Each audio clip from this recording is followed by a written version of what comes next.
Concluídas as obras do saneamento nunha das marxes do río Valdexería, o Concello de Muros vén de iniciar unha intervención similar no Camiño Real, co fin de sanear por completo o esteiro do río que desemboca na praia da Virxe do Camiño. No marco da mellora que buscamos de saneamento, sobre todo para poder ter completamente saneado o esteiro do río Valdexería, que acaba na praia da Virxe do Camiño. Sabedes que é unha praia que agora mesmo está clasificada como non apta para o baño, e na pelea que temos para conseguir cambiar esa clasificación, que é unha playa marisqueira e creemos que é importante ter o saneamento en ese entorno rematado, fixemos varias obras de infraestructura que van ao río de Valdexería, que desemboca aí nesa playa,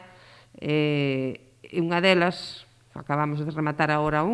que era a mellora de infraestructuras hidráulicas en Valdexería, e a outra que é o Camiño Real, que digamos é como continuación desta pola outra marxe do río. Ademais da reposición das infraestructuras hidráulicas que se atopan deterioradas, procederase á recondución das augas pluviais que provocan frecuentes problemas de asolagamento, así como a posterior pavimentación da rúa.